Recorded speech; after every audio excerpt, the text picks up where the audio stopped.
Welcome to Beautifully Rebellious.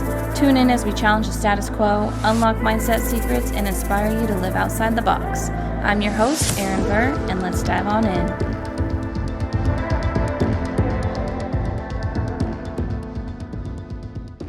All right, guys, let's dive into this episode. This is pretty much a piggyback episode off of last week's Valentine's special. And I mean, it's still February, so it's still the month of self-love, and really our entire life should be self-love. So this topic is never going to die. But I like to share what's going on in my life, and I like to create my episodes usually based off of things that are going on in my life because I am inspired by those things. And then that's what I base my episodes off of, things that I've been inspired to talk to you about. And I have been going through this season, shall we say. I don't know why I put that in quotes because it is a season. I've been going through this season of self-reflection and, I guess I've been going through this season for years now, but I have been going through a deeper version of this season, I guess, of self-reflection. And like, I feel like I'm finally getting into my groove of living here, being on my own, because as you guys, if you're followers of the podcast, then you know before I was still living with my ex and my children, and I finally am on my own in my own space. And so that is very different. So even though I still live there and we are still like basically like roommates, co-parenting our children, it was still very different because there's people around. There was always that constant stimulation and noise and the animals and everything. And then there's always that other adult that I could speak to. Well, I guess not always, but at some point in a week, there would always be that point where I could talk to another adult about life and just be like, anything, just like, guess what happened today? Things like that. But when I moved here on my own, it was very, very different. All of a sudden, I don't have people to talk to. If I have something going on in my day-to-day life, then I can either call somebody or I just sit with it on my own. And to be honest, there is a lot of things that I don't honestly share with everybody because, well, that's life. We don't need to share all of our details with every single person. Maybe if they're your spouse or your partner, then okay, share your details with them. But I don't have that. Therefore, there is nobody who has that sort of access to me. And so I found myself finally settling into this space and getting in my groove of this is going to work. This is making dinner, planning dinner. I'm still working on the planning part of dinner.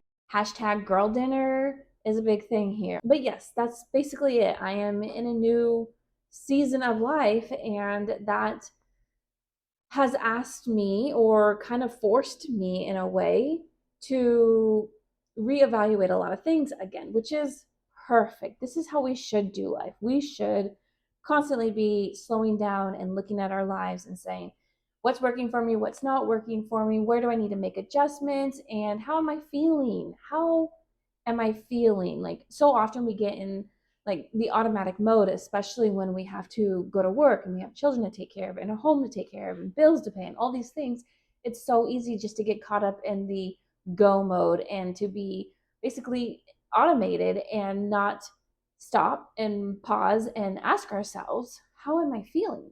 And I find that when we go too long without taking that pause for ourselves, that's when we start not really feeling great about the way life is. And we start possibly even acting out in ways that we don't really like. And it's just, I think it's a way of our inner self trying to call out to us, to ourselves, I guess.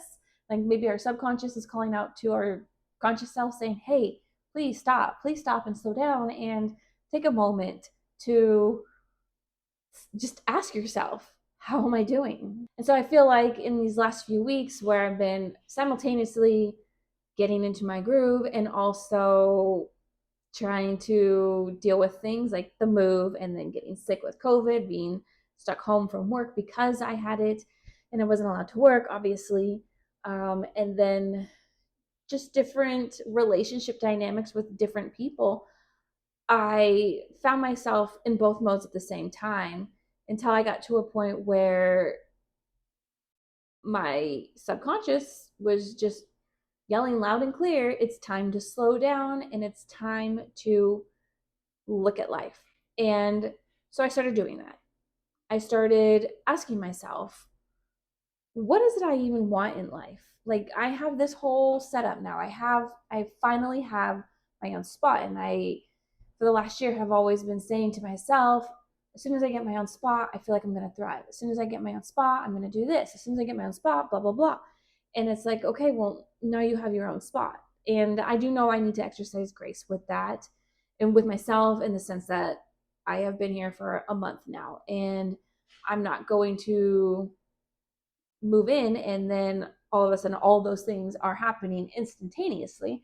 I have to give myself grace and know that it is a work in progress. But I also have to stop and say, all right, you're settled in. Now, what are we doing to start moving ourselves towards those things that we said we would do as soon as we got our own spot? And in that same thought process, I was also asking myself, what is it that I am doing or allowing in my life right now that is keeping me from being able to do those things that are going to move me forward in the direction that I want to go? And this really got me going down the path of a lot of self-reflection. The thing I keep coming back to is self-love. And maybe 3 weeks ago, I had posted something on my stories real quick about self-love, and I had been watching this YouTube video where this girl was talking about self-love and how once she started practicing self-love, everything in her life started to fall into place. Like her relationships, her body image, and her weight, and all the things, everything, literally all the things that she used to push herself to do out of a different motivation started to fall into place once she just focused on loving herself. And as she was explaining it, it totally made sense. And I would love to link the video, but I can't remember what it is. So I'm sorry. Maybe just type in self-love in the YouTube search box. I don't know. But that overall concept, the idea has stuck with me. And as I was doing a lot of reflection over the last couple of weeks about my life, I kept coming back to this idea of self-love and how I needed to love on myself more. Self-love is the practice of nurturing and valuing yourself on, like I said, an emotional and psychological level. When you can learn to accept yourself, learn to give yourself grace and forgive yourself of mistakes that you make, learn to treat yourself with the kindness and the love and the respect that you deserve, and learn to accept yourself for who you are unconditionally, that is you practicing self-love. Practicing self-love is not a one and done kind of thing. It is not a once I master it, I'm going to be this amazing person. The act of self-love, the practice of self-love, is a lifelong process, just like learning to heal different parts of you is a lifelong process. Everything is a lifelong process because that is life. Life has ebbs and flows, ups and downs, things change, and we learn to adjust and we grow from those experiences. Because if we're not growing, then what are we doing? I would say we're probably not living. We're just sitting and remaining the same. And so with that knowledge that it is a ongoing process, remember that you will have moments where you're not practicing self-love, and that's okay, because it's not about the moment to moment thing, it's about the big picture. And so if you have a moment where you catch yourself, you're like, oh, I am not practicing self-love, I am speaking negatively about myself right now. Ultimately, though, you are practicing it. If you are recognizing that, you stop yourself and then you switch the narrative and you forgive yourself for having that moment. You don't beat yourself up over it. You understand that you're a human being and human beings make mistakes, because that's how we learn to be better human beings. It's how we learn to grow, is through the mistakes. And so I want you to remember that with everything that I'm going to talk about today. Self-love is a journey, it's a process, and making mistakes is 100% acceptable and expected, and you will do it. And so just remember to practice grace for yourself in those moments. And remember too that practicing self-love is not always an easy process. Sure, it sounds easy because we think love is so sweet and it's that fun, feel good feeling, but any true relationship that involves love is going to also have hard times. And that includes the relationship that you have with yourself. There's going to be hard moments. There's going to be moments where you just want to give up because it's hard. And part of self love is facing the hard things, the hard truths about ourselves so that we can learn and grow. And it's not fun to realize that you have an area that you need to grow in, or an area that maybe you have some internal wounds around and you have to work through that. That's never fun, but it's always fun. It's always better on the flip side after you do work through it, because then you can look back and say, I am so proud of myself for doing that. And I am so grateful that I did stick through it. And I did that because who I am now is happier, is healthier, and is just better overall. So I know for myself, just in like my reflections of these last couple of weeks and in life overall, like I said, I've been doing a like self-discovery journey for some years now. So I am aware of a lot of these things beyond the last couple of weeks. But for myself, I have noticed that when I don't practice self love, I find myself sacrificing myself. Maybe you can relate to that. I sacrifice my voice for people. This is a big one that I would do a lot before, and I've done a lot of work to overcome that. And I do catch myself still doing it. And in these last couple of weeks, I have, I think, kind of been pushed even more, like a lot more, to practice and to change the way that I do respond to these things. But the whole thing is, I sacrifice my voice in an effort to be liked, basically. So I don't want to push somebody or go against their beliefs or call them out on something or anything like that, because if I do, then they won't like me. And nobody wants to not be liked. But I have found that when there are times that it's totally okay and probably best to not say something, but I find that when it is something that goes against your own personal values or belief systems, then you should speak up. Then you should not sacrifice your voice at all. Then you should say something. Because when you don't, like I said, you're sacrificing your voice, but you're silencing who you are, and you're sending a message to yourself that that person and them liking you and their opinion about you and their opinions in general are more important than your own personal values and belief systems.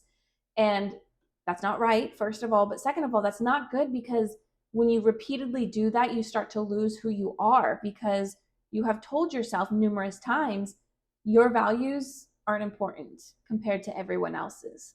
And I also started realizing that I would do this in other ways. So it wasn't just my voice I would sacrifice. I was sacrificing a lot of myself, basically. I was sacrificing my time for people who weren't reinvesting their time into me, or the time that I would spend with them. I wouldn't walk away from those moments feeling energized or better or anything. I would actually walk away feeling frustrated that I had given so much time to those people, knowing that there was nothing given back. I would sacrifice energy, which energy is very important. Energy is, you just know, it's like a thing. I can't put it really into words, but you know when you go and you give so much of your energy to a situation that doesn't light you up, you walk away feeling drained. And that's how I was finding myself, just feeling so drained in certain situations, and even with certain people, that I was like, I could feel it, and I was becoming more aware of it, how basically it was like vampire moments. And my subconscious was screaming out to me saying, we got to stop this. And then basically, honestly, I would say I was sacrificing my values also, because like I said, when you're not speaking up, you're not enforcing your values, and you're letting other people's values take precedence, and basically like overshadow yours, you're putting yours aside. You're hiding them under the rug. You're saying those don't matter. And I was basically doing that and giving excuses too, like, well, it's just this, so it's not a really big deal, or it's just that, so it's not a big deal. But maybe once or twice it's not a big deal, or maybe in passing with a person that you're probably not going to see again or you rarely see. But when it's something that continuously happens, it is a big deal, because your values are a part of what make you you. And if you are willing to let another person's values take precedence over your own, you are not making yourself a priority. You are not saying that you are important. You are not saying that you matter. And that is not self-love. And so, like I said, self-love is a journey. It's ups and downs. And I probably just found myself in one of those down moments of the wave. Right back up is where I'm at right now. But I was noticing these things. I was sacrificing a lot of these things, my time, my energy, my values, my beliefs, all of these things, so that other people would feel good about themselves, so that they'd want to hang out with me or whatever, just for various reasons. And the last couple of weeks, I have been drawing some boundaries and really just asking myself, for all the situations that I've been running into, is this feeding into me? I'm giving to the situation. Is the situation giving back to me? Because if it's not, then it's not worth my time. And I highly, highly encourage you to start asking yourself this same question about everything in your life, about the relationships that you have, your friendships, your romantic relationships, your work relationships, also about your job, your hobbies, whatever, anything and everything that you do in your life. Ask yourself, is this lighting me up? Does this even make me happy? Does this align with my personal values and belief systems? And as you start to do that, you're going to start seeing very clear and obvious areas that you should probably just cut out of your life. And I promise you, you'll know it's the right decision, because as you do it, you're going to have complete peace about it. You're not going to be like, oh no, I really want, like, you just, like, you're not going to want to rectify the situation and be like, I really do actually want that in my life. You're going to actually have like this sense of relief, this weight lifted off your shoulders in knowing that you didn't really want that in your life. And a part of you was holding on to it for external validation or whatever it was. But as you learn to love yourself more and hold your boundaries up more, you're going to have relief, and you're going to have this sense of peace that overcomes you, and you're going to become more drawn towards that peace. You're going to basically want that peace over the other stuff. And that is a really good sign. So ask yourself these questions about the things that you have going on in your life, about the people in your life. Now, just besides the act of self-love helping you feel really good in those moments, it's also really great because the more you practice self-love, like I said in that other video that I had watched, the girl mentioned that things in her life started to come together. And I think it's just because when you make yourself the priority and you do things out of love for yourself instead of hate, like the example of weight loss, if you're attempting to lose weight because you can't stand the way that you look, you're doing it out of a place of hate. And instead, if you did it out of a place of love for yourself and you were exercising because you loved yourself so much that you wanted to be able to live a longer, healthier life, or you wanted to be able to enjoy life with a lot of energy, and it was from a place of love, you're more likely to stick to the program versus the hatred one. And also, I guarantee you, you're most likely to, if you're doing it from a place of hatred, you're never going to be satisfied because you're going to find something else to hate about yourself. And so the more we practice self-love, the more things start to fall into place. And it also has such a great impact on our outer relationships, not just our personal one with ourselves. And this is because the more that you love on yourself, the more you're able to establish healthy boundaries and actually enforce them in the relationships that you have. You're also able to be more authentic because you actually accept who you are and you love who you are, you celebrate who you are. So showing up as yourself isn't a scary thing. You're not worried about people judging you because you are proud of you.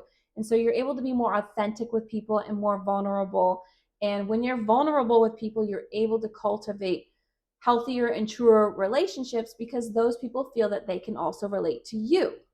And you're also able to navigate conflict resolution a lot better, which means you're not ending up in those situations that are draining your energy. You're able to have a conflict with a person, and since you are more compassionate towards yourself, you're able to be compassionate towards them. You're able to see things from their perspective and be empathetic, but at the same time, know your boundaries, know your values, and assert them still and not let them walk all over you. And then the really big one in relationships, well, they're all big, but I think this one is also really big, and it aligns also with the idea of the law of manifestation. What you put out is what you get back. When you are loving on yourself, when you practice true self-love and acceptance and compassion and forgiveness and patience with yourself, you are able to attract those types of people into your space. And so you build healthier relationships. You naturally will start to repel basically the people who don't align with that kind of way of being. And so you will find yourself attracting more like-minded people into your circle. And for those of you who are looking for a partner, you will find yourself attracting the type of people who will also treat you the way that you treat yourself.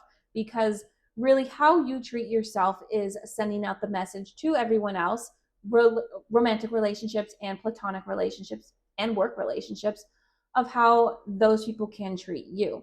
And so even if you're not intentionally sending out those messages, they can still see it. They can sense it. Their energy field can sense it. And so when you show up and you're confident in yourself and you love on yourself and you respect yourself, those people will respect you. They will talk to you in a way that is respectful and maybe like loving, and even in like a friendly kind of way. They will be kind towards you. They will know that you don't tolerate manipulation, you don't tolerate mistreatment, and that if they want to be in your space, if they want to be close to you, a friend or a partner, they have to show up with that same kind of energy that matches yours. So practice self-love and everything else will fall into place. Your partner, your image of yourself, your whatever of life, I'm telling you, things will start to fall into place as long as you put yourself as the priority. It is really, really, really hard to give from an empty cup, and you cannot fill your cup if you are not the priority. So fill your cup, make yourself a priority, practice self-love, and it can be done in so many ways, and I think it's unique to ourselves. It's also in the ways that I said, that you are forgiving of yourself. You don't beat yourself up. We are going to make mistakes. We make them all the time, and it's fine. Learn from the mistake, and then laugh at your mistake, and have love for yourself. Have compassion, have grace, have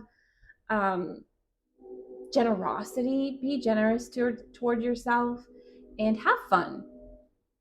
That's my train. It's not my train, but it's the train.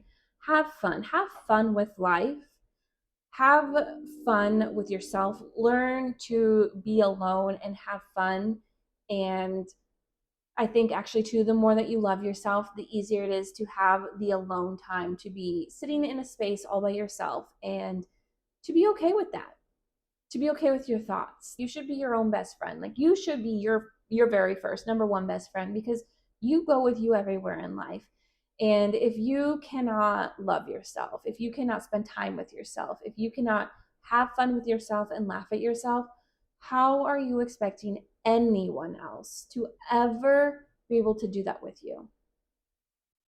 It's just not going to happen. And if it does, I'm telling you, if it does happen and you're not doing it and you don't have a good self-love practice, it's not going to be sustainable, because you are going to be seeking the love that you should be looking for inside from that other person, and that other person can only give so much. And also, if they're constantly giving and you're not giving back, it's the same cycle on repeat.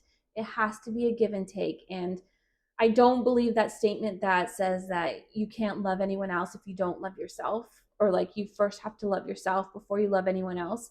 I don't believe that at all. I think you can love others and not fully love yourself, but I think that you cannot sustain a relationship with anyone if you don't love yourself. And so do it for you.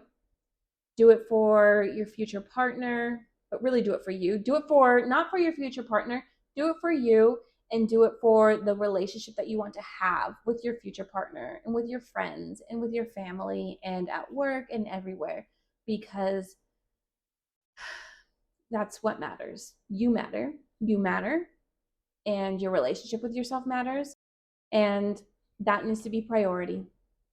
Until next time, guys, thanks so much. That is a weird way of holding my hand. Thanks so much for coming through, for listening to this, for really just listening to my thoughts that I have had, my reflections of life, and my desire to share those thoughts with you and extend my lessons to you in a hope that you also can have these lessons and better yourself. Because what kind of world would we be living in if we all knew how to love ourselves and make ourselves a priority? I'm telling you, it'd be a pretty sweet world. And I really would like my future partner to practice self love and to love on themselves and to come from a place where they're confident in themselves, and that knowing that when we join together in a relationship, it's two confident, self-loving people forming a really, really amazing bond. So I imagine you would want that for your relationships too. So go do some self-love reflection. Until next week, guys. Bye.